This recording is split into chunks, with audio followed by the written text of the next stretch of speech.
Hello friends, my self सी प्रतीक कौशिक। कैसे हैं आप सब लोग? स्वागत है आप सभी का मेरे यूट्यूब चैनल पे।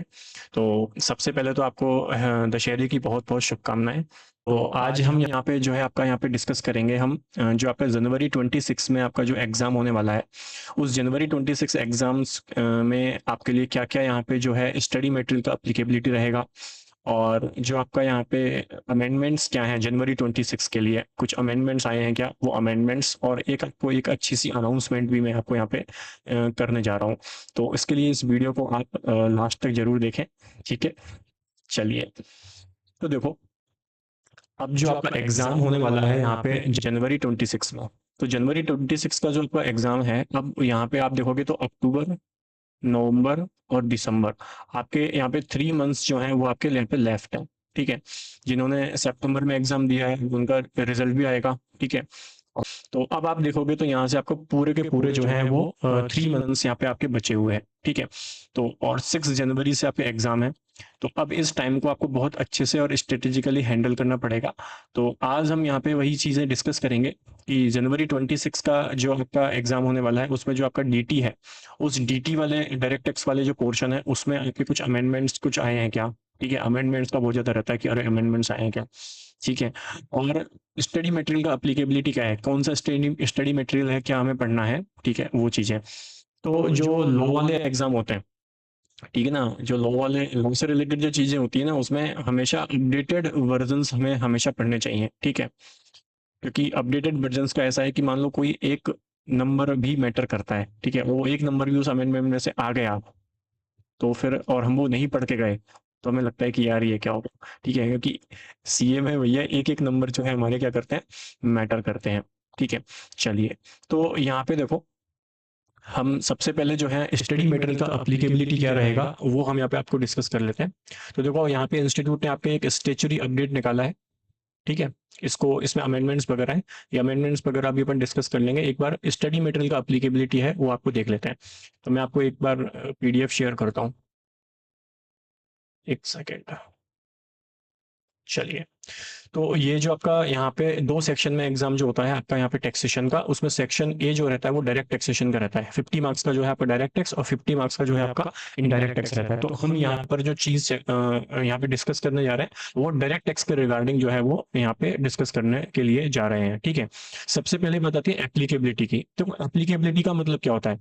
एप्लीकेबिलिटी का मतलब होता है कि जब हम इनकम टैक्स पढ़ते हैं ना, तो उस इनकम टैक्स में हमारे लिए असेसमेंट ईयर कौन सा लगेगा, हमारे स्टडी मटेरियल कौन सा होगा, वो सारी चीजें हमें यहाँ पे देखनी पड़ती है कि हमें हमेशा क्या पढ़ना है। जैसे मैंने आपको बताया, अपडेटेड चीज पढ़नी है। ठीक है, तो सबसे पहले देखो आपके यहाँ पे अप्लीकेबिलिटी में क्या क्या है कि आपके लिए जो असेसमेंट ईयर है वो असेसमेंट ईयर कौन सा अप्लीकेबल होगा। तो आपके एग्जाम जो है आपका जनवरी 26 का जो एग्जाम है, उस जनवरी 26 एग्जाम के लिए आपके लिए असेसमेंट ईयर यहाँ पे जो लगने वाला है वो है 25-26। ठीक है, यानी असेसमेंट ईयर 25-26 को लगेगा, यानी प्रीवियस ईयर 24-25।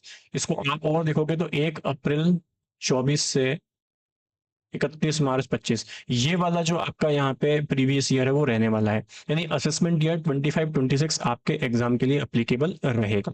ठीक है, चलिए। स्टडी मटेरियल जो आपका यहाँ पे है, तो स्टडी मटेरियल जो आपके इंस्टीट्यूट ने निकाल रखा है, उसके लिए यहाँ पे इंस्टीट्यूट ने बोल दिया है कि आपको अक्टूबर 24 का एडिशन है, प्लस आपको जो अमेंडमेंट है, ठीक है, वो अमेंडमेंट आपको कवर करने पड़ेंगे कब तक के, 30 जून 25 के। तो जिनका भी यहाँ पे जनवरी 26 में एग्जाम है, वो जनवरी 26 में जो आपका एग्जाम है, वो एग्जाम के लिए आपको 30 जून 25 तक के अमेंडमेंट क्या करने पड़ेंगे, कवर करने पड़ते हैं। ठीक है, मतलब सीधी सी बात है, इसका सीधा सा क्राइटेरिया रहता है कि जब भी आपका अटेम्प्ट होता है ना, उससे जस्ट सिक्स मंथ पहले के जितने भी अमेंडमेंट है वो आपके लिए अप्लीकेबल रहते हैं। तो आपका जनवरी में एग्जाम है तो आपके लिए 30 जून 25 तक के जो भी अमेंडमेंट है वो रहेंगे। ठीक है, अब इंस्टीट्यूट का जो स्टडी मटेरियल आप देखोगे ना, वो 24 एडिशन का है, और वो जो अक्टूबर 24 एडिशन है ना, उसमें अमेंडमेंट कवर है सिर्फ अप टू 30 सितंबर 24 तक के। आप इंस्टीट्यूट का स्टडी मटेरियल देखोगे तो स्टडी मटेरियल में क्या है, जो 24 एडिशन है उसमें जो अमेंडमेंट है वो अप टू 30 सितंबर 24 तक के कवर है। ठीक है, तो यहाँ पर इंस्टीट्यूट क्या करता है, हर अटेम्प्ट में जो है स्टेचुरी अपडेट निकालता है। ठीक है, तो उसके हिसाब से हमें क्या करना पड़ता है, वो इसको रीड करना पड़ता है। समझ में आ रही बात? तो हमारा जो जनवरी 26 का एग्जाम है, उस जनवरी 26 एग्जाम के लिए 30 जून 25 तक के अमेंडमेंट जो है आपके लिए अप्लीकेबल होंगे। तो यदि आपके पास किसी भी फैकल्टी का यहाँ पे नोट्स वगैरह हैं तो वो नोट्स वगैरह देख लेना। ठीक है, वो आपके लिए वो सेम ही अप्लीकेबल रहेगा। यदि आपने जैसे कोई सितंबर में दिया है तो वो सेम ही अप्लीकेबल रहेगा, ठीक है। और सितंबर जो एग्जाम था अभी आपका सितंबर 25 वाला, उस सितंबर 25 एग्जाम में कोई अमेंडमेंट नहीं था, ठीक है, कोई अमेंडमेंट नहीं था, तो उसमें भी फिर आपको कोई दिक्कत वाली बात नहीं है, ठीक है। तो उस अकॉर्डिंग मतलब सीधी सी बात है कि आप जिस भी फैकल्टी का नोट्स पढ़ रहे हो वो देख लेना कि उसमें ये सारे के सारे अमेंडमेंट जो है वो कवर होने चाहिए, ठीक है। चलिए, और हमें क्या क्या पढ़ना पड़ता है सर? एक हमें आरटीपी भी देखनी पड़ती है, ठीक है।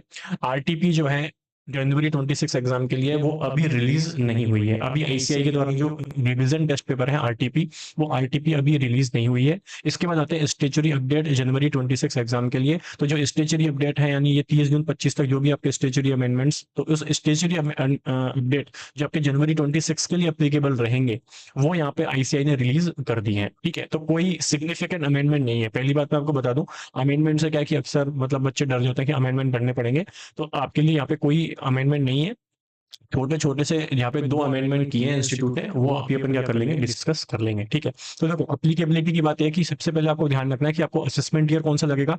असेसमेंट ईयर 25-26 लगेगा, प्लस आपको यहाँ पर जो स्टडी मटेरियल है वो 24 एडिशन का पढ़ना है, प्लस सिग्निफिकेंट अमेंडमेंट आपको देखने हैं 30 जून 25 तक के।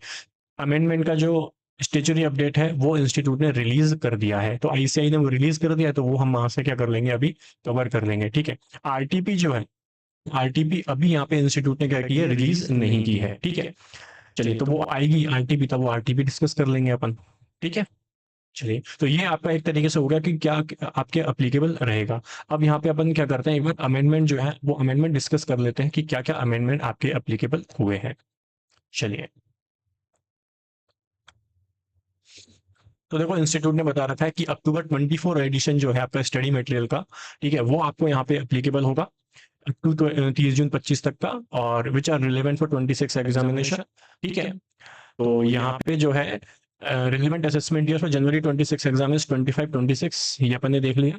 Following significant notification circular issued up to 30 जून 25 but not covered in October 24 edition study material, ये आपके लिए रेलिवेंट रहेंगे, ठीक है। तो अक्टूबर 24 एडिशन जो है वो अक्टूबर 24 का जो एडिशन है वो आप यहाँ पे देखोगे तो उसमें ये अमेंडमेंट सबको नहीं मिलेगा, ठीक है, क्योंकि वो अक्टूबर 24 का एडिशन है, सोचो। तो इसके लिए इंस्टीट्यूट क्या करता है, वो स्टेशनरी अपडेट निकालता है, तो वो बोल रहा है कि आपको ये भी यहाँ पे क्या करना पड़ेगा, कंसीडर करना पड़ेगा, ठीक है। चलिए, अब हम यहाँ पे देख लेते हैं कि जो अमेंडमेंट है आपके, वो अमेंडमेंट कौन कौन से हैं। तो यहाँ पे आपके दो अमेंडमेंट्स दिए हुए हैं। एक तो चैप्टर नंबर 3 जो आपका यूनिट 4 है, चैप्टर 3 का यूनिट 4 है कैपिटल गेन, उस कैपिटल गेन में एक अमेंडमेंट है, और एक चैप्टर नंबर जो 8 है आपका, एक तरीके से थ्योरेटिकल टॉपिक जो है रिटन फाइलिंग वाला, उसमें आपके यहाँ पे क्या है, अमेंडमेंट्स है, ठीक है। तो छोटे छोटे से अमेंडमेंट है। तो सबसे पहले देख लेते हैं कि अमेंडमेंट क्या कह रहा है। तो पहले हम देख लेते हैं कि कैपिटल गेन का जो अमेंडमेंट है वो क्या कह रहा है। तो चैप्टर नंबर 3 का यूनिट 4 कैपिटल गेन है, इसमें कह रहा है कि बॉन्ड इश्यूड बाय हुडको notified as long term capital asset, long term specified asset, section 54 EC exemption, ठीक है। तो ये नोटिफिकेशन यहाँ पे इशू हुआ था।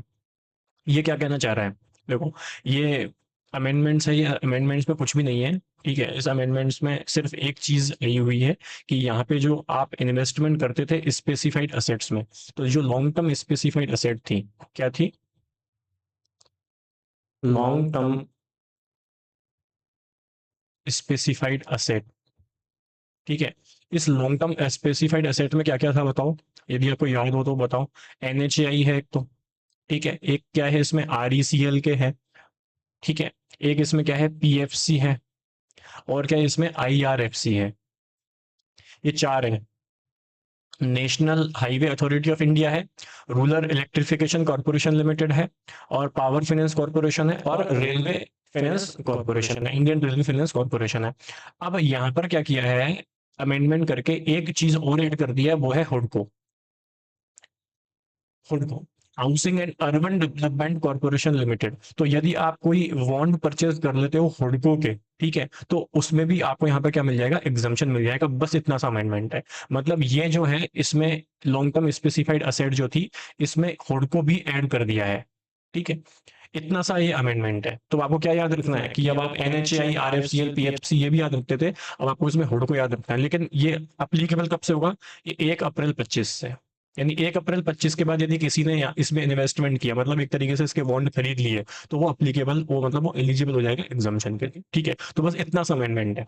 इतना सा अमेंडमेंट है बताओ। ठीक है, चलिए दूसरा क्या है। दूसरा यहाँ पे चैप्टर 8 है। चैप्टर 8 में देखो provision for filling of return of income and self assessment और रिटर्न फाइलिंग से रिलेटेड है। अब इसमें क्या बोला गया है कि ये जो आपके सेक्शन है सेक्शन 139 डबल है, तो इसका मैं एक आपको थोड़ा सा बैकग्राउंड दे देता हूँ। तो आपको ये जो अमेंडमेंट है ये तुरंत समझ में आएगा। इसमें भी कुछ ज्यादा है नहीं, ठीक है, बस इसमें थोड़ी कहानी है, वो कहानी आपको समझ में आ गई तो आपको ये इजीली आपको कैप्चर हो जाएगा। ठीक है, तो देखो यहाँ पे ये जो चीज है ये क्या कहने जा रहा है। ये कहने जा रहा है कि एक सेक्शन है आपका 139 डबल ए। ठीक है, ये सेक्शन 139 डबल ए के ये कहता है कि यदि आपको क्या करना है, कोई पैन कार्ड ऑब्टेन करना, मतलब आपको पैन नंबर चाहिए, ठीक है, या फिर आप क्या करते हो, एक अपना जब आप रिटर्न ऑफ इनकम फाइल करते हो, आप अपना रिटर्न फाइल करते हो, तो जब आप रिटर्न ऑफ इनकम फाइल करते हो अपना, तो उस केस में क्या करना पड़ता है आपको, यहाँ पे आपका आधार नंबर क्या करना पड़ता है, कोड करना पड़ता है। हाँ या ना। आधार नंबर क्या करना पड़ता है आपको, कोड करना पड़ता है। तो जैसे यदि आप कोई फ्रेश पेन बनवाने जा रहे हो, तो उस पेन कार्ड का जो फॉर्म होता है ना, उस पेन कार्ड के फॉर्म पे आपको क्या करना पड़ता है, आपका आधार नंबर देना पड़ता है। क्या देना पड़ता है, आधार नंबर देना पड़ता है। अब हुआ क्या, 1 जुलाई 2017, ठीक है, 1 जुलाई 2017, 1 जुलाई 2017 को यहाँ पर जो है गवर्नमेंट ने बोला, गवर्नमेंट ने बोला 1 जुलाई 2017 को कि भैया जो भी आप अपना पैन कार्ड बनवाते हो ना, पैन कार्ड, ये मतलब ये कभी तो आया होगा ना, ये पैन से लिंक करने वाला। ठीक है, तो यहाँ पे गवर्नमेंट ने बोला कि जब आप अपना पैन कार्ड बनवाते हो ना, 1 जुलाई 2017 से ये हुआ था कि जब आप अपना पैन कार्ड बनवाओगे तो आपको क्या करना पड़ेगा, यहाँ पे आपका आधार नंबर देना पड़ेगा, आधार नंबर देना पड़ेगा। लेकिन होता क्या है कि अब आपने भी अपना आधार नंबर बनवाया होगा, आधार कार्ड बनवाया होगा, तो आधार कार्ड जब बनवाना जाता है ना, तो आधार कार्ड में आधार नंबर आने में टाइम लगता है। तो उस केस में क्या हो रहा था कि एक एनरोलमेंट आईडी होती है, क्या होती है, एक एनरोलमेंट आईडी होती है। उस वो एनरोलमेंट आईडी आपको इश्यू हो जाती है, तो यदि कहीं आपको कोड करना हो तो वो एनरोलमेंट आईडी हम कोड कर देते हैं। ठीक है, अब हुआ ये, तो ये उस समय फिर गवर्नमेंट ने बोला था कि यदि आपके पास आधार नंबर नहीं आया है तो आपका एनरोलमेंट आईडी तो होगा, तो एनरोलमेंट आईडी आप दे दो। तो लोगों ने क्या करना शुरू कर दिया, एनरोलमेंट आईडी वहां पे देना शुरू कर दिया। ठीक है, हुआ क्या इसमें, फिर क्या हुआ, गवर्नमेंट ने बोला 1 जुलाई 2017 से चालू हुआ है, फिर उन्होंने 1 अक्टूबर 2024 से इसको बंद कर दिया। ठीक है, मतलब सीधी सी बात है कि 30 सितंबर 2024 तक ये कहानी चली। ये कहानी क्या चली कि आप क्या कर सकते हो, अपना एनरोलमेंट आईडी यहाँ पे कोड कर सकते हो। ठीक है, एनरोलमेंट आईडी कोड कर सकते हो, लेकिन एक बात बताओ कि जब आधार नंबर इश्यू हो जाता है तो एनरोलमेंट आईडी किस काम की है, किसी काम की नहीं। यदि आप उससे मान लो आप एनरोलमेंट आईडी डाल के कुछ करोगे भी, मान लो कि कोई वेरिफिकेशन ही नहीं हो सकता। तो हमारे यहाँ के लोग भी ऐसे ही है, तो लोगों ने क्या किया, एनरोलमेंट आईडी तो दे दी ना, तो पैन कार्ड वहाँ पे गवर्नमेंट को बताया ही नहीं है कि पैन कार्ड का, सॉरी, आधार कार्ड का भी जो है नंबर आ गया है। तो यहाँ पे उसके बाद गवर्नमेंट ने लिखना ही खत्म कर दिया।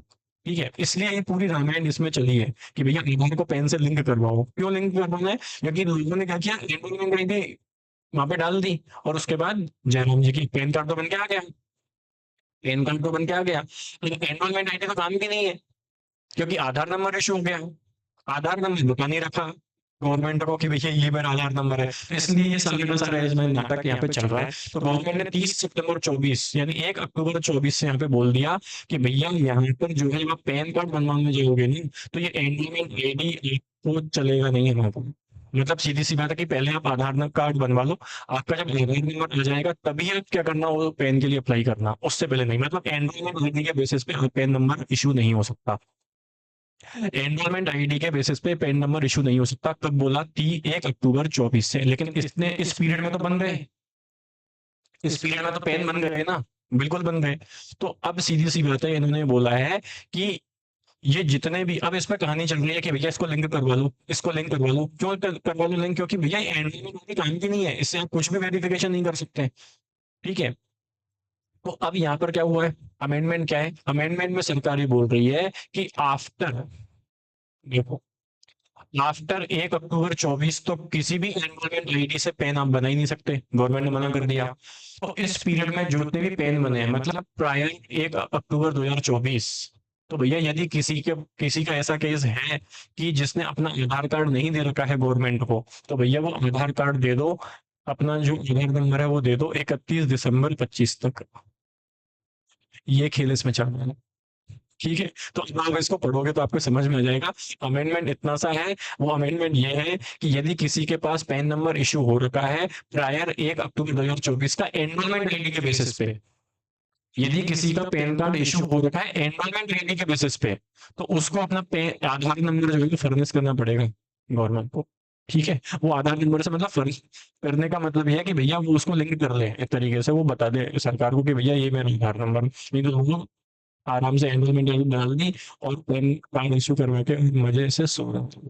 ठीक है, तो देखो आप इसको रीड करोगे तो आपको समझ में आ जाएगा। 139 double A mandate that every person who is eligible to obtain Aadhaar number is required to mandatory code Aadhaar number. कहाँ पे? In the application form for allotment of PAN in the return of income.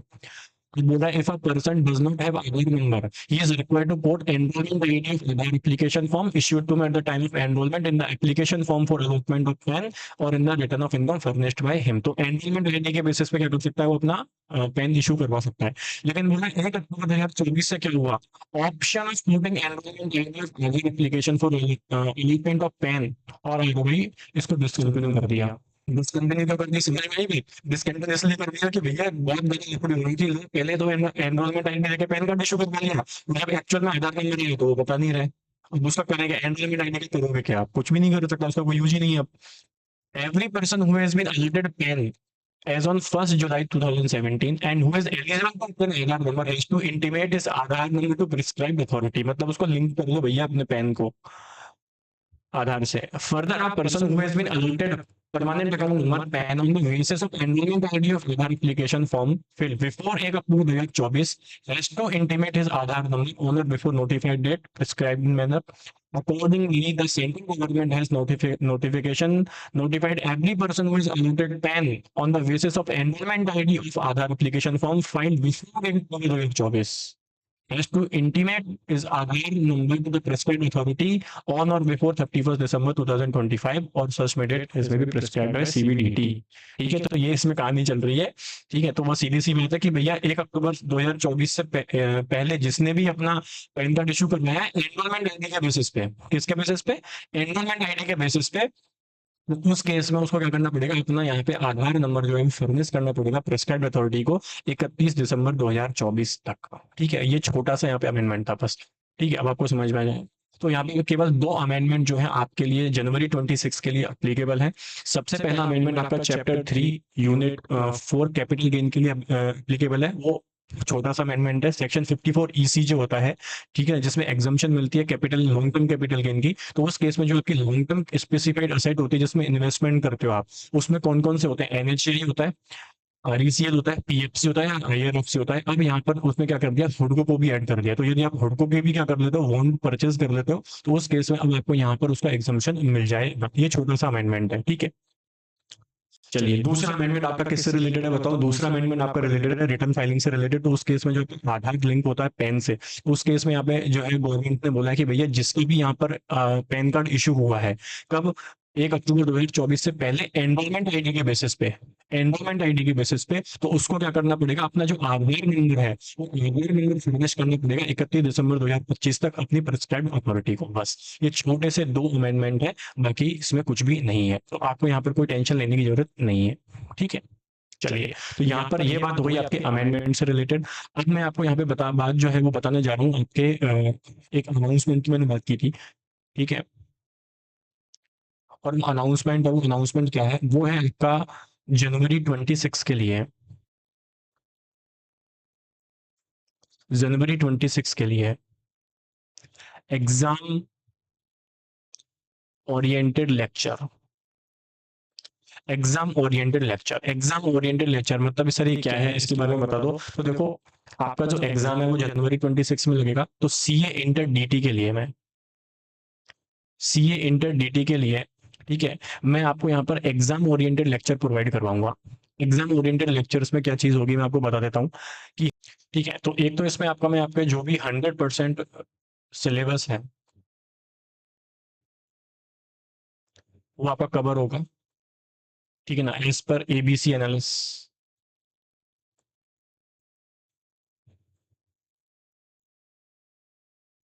दूसरा है आपके यहाँ पे 100% questions मैं आपको solve करवाऊंगा। ठीक है। अब बात आती है जो भी आपके नेक्स्ट इसमें जो भी आपके डाउट है, वो डाउट सॉल्विंग आपकी होगी। ठीक है, वो डाउट सॉल्विंग आपकी होगी। तो इसमें आपको मैं एक चीज़ बता देता हूँ कि सर ये जो है वो मैं आपको किस मतलब बेसिस क्या होगा मटेरियल पढ़ाने का, तो इसके पास इसके लिए जो है वो मेरे पास नोट्स हैं, ठीक है ना? आपको फ्री नोट्स में अवेलेबल करवाऊँगा, प्लस आपको यहाँ पे फ्री क्वेश्चन बैंक भी मिलेगा, ठीक है? फ्री क्वेश्चन बैंक भी मिलेगा। ठीक है, तो ये कैसे होगा? सबसे पहले मैं आपको बताता हूँ कि जो भी यहाँ पर हम यहाँ पे टॉपिक्स कवर करेंगे, वो मेरे नोट्स से करेंगे, ठीक है? और नोट्स नहीं होगा, तो हम यहाँ पर जो आईसीआई का स्टडी मटेरियल है, आईसीआई का स्टडी मटेरियल, तो आईसीआई के स्टडी मटेरियल से वो कवर कर लेंगे। तो देखो आईसीआई ने एक तो अपना फुल स्टडी मटेरियल निकाल रखा है, उन्होंने लास्ट माइल रेफरेंसर भी निकाल रखे हैं, तो जो भी सूटेबल रहेगा, ठीक है, अपन क्या कर लेंगे, उससे वो टॉपिक क्या करेंगे, कवर करेंगे, प्लस जो भी आपके क्वेश्चंस है वो हम क्वेश्चंस कवर करेंगे। तो क्वेश्चन बैंक भी मैं इसका यहाँ पे जो है आपके साथ शेयर करूंगा, क्वेश्चन बैंक भी मैं बना रहा हूँ, ठीक है? तो जैसे जैसे मतलब चैप्टर वाइज मैं आपको यहाँ पे इशू करूंगा, एक साथ मैं आपको यहाँ पे प्रोवाइड नहीं करूंगा, चैप्टर वाइज है। जैसे चैप्टर 1 स्टार्ट करेंगे तो चैप्टर 1 का पूरा नोट्स मिल जाएगा और चैप्टर 1 का आपको क्वेश्चन बैंक मिल जाएगा, ठीक है? तो हम उस तरीके से मैं आपको ये सारी चीजें जो है वो प्रोवाइड करूंगा, ठीक है? तो यहाँ पे आपके क्वेश्चन सारे सोल्व होंगे। ये जो क्वेश्चन बैंक आपको मिलेगा, ये क्वेश्चन बैंक के बारे में, नोट्स के बारे में मैं आपको और अच्छे से आपको चीज़ और बताऊँगा, ठीक है? जब अपन इसको स्टार्ट करेंगे तो उससे पहले सारी चीज़ें मैं आपको बताऊँगा। तो अभी मैंने आपको ये अनाउंसमेंट किया है ताकि ज़्यादा से ज़्यादा सबसे पहले तो ये है कि आप इसमें लोगों को जोड़ें, ठीक है? और अपने फ्रेंड्स के साथ शेयर करें, ठीक है? और आप यहाँ पे डाउट सॉल्विंग वगैरह जो भी है, अभी लेक्चर्स तो अपन शुरू करेंगे, उसके लिए आप यहाँ पर जो है अपना टेलीग्राम चैनल जो है वो जॉइन कर सकते हैं, ठीक है? इस तरीके से अपना यहाँ पे जो है एग्जाम ओरिएंटेड लेक्चर्स जो है वो प्रोवाइड होंगे, ठीक है? अब सर इसका जो एग्जैक्ट डेट वगैरह क्या है, कैसे कुछ आएंगे, तो वो मैं आपको यहाँ पे जो है सारे का सारा इन्फॉर्म कर दूंगा, ठीक है? और मेरा कोशिश ये रहेगा कि मैं आपको इसको जो है आपका अक्टूबर है और नवंबर है, तो मेरा यहाँ पे जो टारगेट है वो ये है कि आपका नवंबर एंड तक मैं आपको ये सारे का सारा प्रोवाइड करा दूं, ताकि जैसे दिसंबर है, अभी सितंबर वाले बच्चों के भी रिजल्ट आ जाएंगे, ठीक है? तो उसके बाद भी कुछ लोग होंगे जो जनवरी का एग्जाम देंगे, ठीक है? तो उनके लिए भी काफी ये हेल्पफुल रहेगा। प्लस यदि किसी को रिविजन वगैरह भी करना है तो उसके लिए भी यहाँ पे वो हेल्पफुल रहेगा, ठीक है? मैं आपको बता देता हूँ ये सिर्फ एग्जाम ओरिएंटेड रहेगा, तो यहाँ पे हम इतने ज्यादा डिटेल में नहीं आएंगे। हाँ, इसमें आपके क्वेश्चन सारे सॉल्व होंगे और जो भी आपके इंपॉर्टेंट टॉपिक्स हैं वो हम यहाँ पे आपका डिस्कस करेंगे। टॉपिक ऐसा नहीं होगा कि कोई भी छूट जाए, ऐसा बिल्कुल भी नहीं होगा, ठीक है? सारे हम टॉपिक डिस्कस करेंगे, सारी चीजें होंगी, लेकिन वो एक तरीके से जैसे फुल फ्लेज कोर्स होता है जिसमें आराम से टाइम लेके अपन एकदम समझते हैं, और वैसा नहीं होगा, ठीक है? क्योंकि एग्जाम है, अब आपके 3 महीने बच रहे हैं, सितंबर का एग्जाम का रिजल्ट आएगा तो फिर वो बच्चे भी जुड़ जाएंगे। तो ये आपके लिए बहुत हेल्पफुल रहने वाला है, तो अपने दोस्तों के साथ आप इसको शेयर करें, ठीक है? और यदि कोई भी आपको डाउट्स वगैरह है तो उसके लिए आप यहाँ पे टेलीग्राम चैनल जो है वो टेलीग्राम चैनल आप ज्वाइन कर लें। सारी की सारी जो आपकी लिंक्स वगैरह है वो आपको यहाँ पर जो है डिस्क्रिप्शन वगैरह में आपको यूट्यूब चैनल पे हम मिल जाएंगी, ठीक है? चलिए, तो ठीक है, तो आज के लिए मैं इतना ही रखता हूँ, ठीक है? तो मैं आपको जो भी फिर और इसमें डिटेल्स रहेंगी लेक्चर्स वगैरह से रिलेटेड, वो मैं आपको इस यहाँ पे शेयर कर दूंगा, ठीक है? चलिए, तो आज के लिए इतना ही, मिलते हैं नेक्स्ट वीडियो में, तब तक के लिए थैंक यू।